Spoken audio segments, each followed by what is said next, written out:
ಬೆಂಗಳೂರು ಮೈಸೂರು ದಶಪಥ ಸಂಚಾರ ಮತ್ತಷ್ಟು ದುಬಾರಿ. 3 ತಿಂಗಳಲ್ಲಿ 2ನೇ ಬಾರಿ ಟೋಲ್ ದರ ಹೆಚ್ಚಳ ಆಗಿದೆ. ಏಪ್ರಿಲ್ 1ರಂದು ಟೋಲ್ ದರವನ್ನ ಹೆದ್ದಾರಿ ಪ್ರಾಧಿಕಾರ ಹೆಚ್ಚಿಸಿದೆ. ಇದೀಗ ನಿನ್ನೆಯಿಂದ ಮತ್ತೆ ಟೋಲ್ ದರ ಹೆಚ್ಚಳ ಆಗಿದೆ.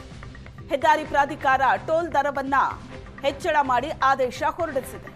ಟೋಲ್ ದರ 5 ರೂಪಾಯಿಯಿಂದ 35 ರೂಪಾಯಿ ತನಕ ಏರಿಕೆ ಆಗಿದೆ.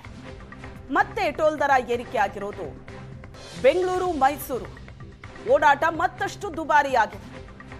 ಬೆಂಗಳೂರು ಮೈಸೂರು ದಶಪಥ ಸಂಚಾರ ಇದೀಗ ಮತ್ತಷ್ಟು ದುಬಾರಿ. ಈ ಹಿಂದೆ ಇದ್ದಂತಹ ದರ ಕಾರ್ಗಳಿಗೆ 180 ರೂಪಾಯಿ ಆದರೆ ಈಗ 185, 5 ರೂಪಾಯಿಯಿಂದ 35 ರೂಪಾಯಿ ತನಕ ಏರಿಕೆ ಆಗಿದೆ. ವಾಣಿಜ್ಯ ವಾಹನ 655 ಇತ್ತು, 675 ಆಗಿದೆ. ಕಾರು 180 ಇತ್ತು ಹಿಂದಿನ ದರ, ಈಗ 185. ಏಪ್ರಿಲ್ 1ನೇ ತಾರೀಕು ಟೋಲ್ ದರವನ್ನ ಜಾಸ್ತಿ ಮಾಡಲಾಗಿತ್ತು, ಆದರೆ ಈಗ ಮತ್ತೆ ಟೋಲ್ ದರ ಏರಿಕೆ ಆಗಿದೆ. ಹೆದ್ದಾರಿ ಪ್ರಾಧಿಕಾರದ ಆದೇಶ ಇದು.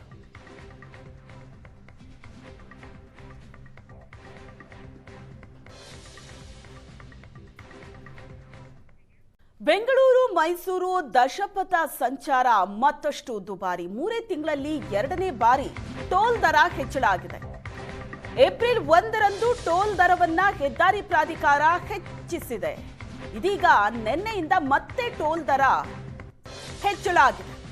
ಹೆದ್ದಾರಿ ಪ್ರಾಧಿಕಾರ ಟೋಲ್ ದರವನ್ನ ಹೆಚ್ಚಳ ಮಾಡಿ ಆದೇಶ ಹೊರಡಿಸಿದೆ. ಟೋಲ್ ದರ 5 ರೂಪಾಯಿಯಿಂದ 35 ರೂಪಾಯಿ ತನಕ ಏರಿಕೆ ಆಗಿದೆ. ಮತ್ತೆ ಟೋಲ್ ದರ ಏರಿಕೆ ಆಗಿರೋದು ಬೆಂಗಳೂರು ಮೈಸೂರು ಓಡಾಟ ಮತ್ತಷ್ಟು ದುಬಾರಿಯಾಗಿದೆ. ಬೆಂಗಳೂರು ಮೈಸೂರು ದಶಪಥ ಸಂಚಾರ ಇದೀಗ ಮತ್ತಷ್ಟು ದುಬಾರಿ. ಈ ಹಿಂದೆ ಇದ್ದಂತಹ ದರ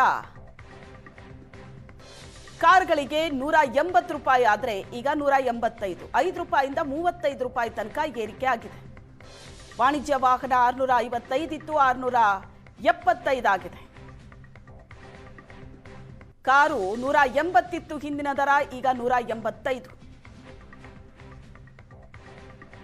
ಏಪ್ರಿಲ್ 1ನೇ ತಾರೀಕು ಟೋಲ್ ದರವನ್ನ ಜಾಸ್ತಿ ಮಾಡಲಾಗಿತ್ತು, ಆದರೆ ಈಗ ಮತ್ತೆ ಟೋಲ್ ದರ ಏರಿಕೆ ಆಗಿದೆ.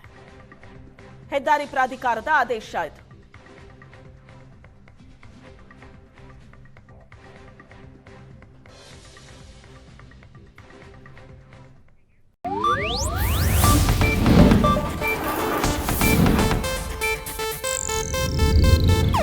ಇದು ಏಷ್ಯಾನೆಟ್ ನ್ಯೂಸ್ ನೆಟ್ವರ್ಕ್ ಪ್ರಸ್ತುತಿ.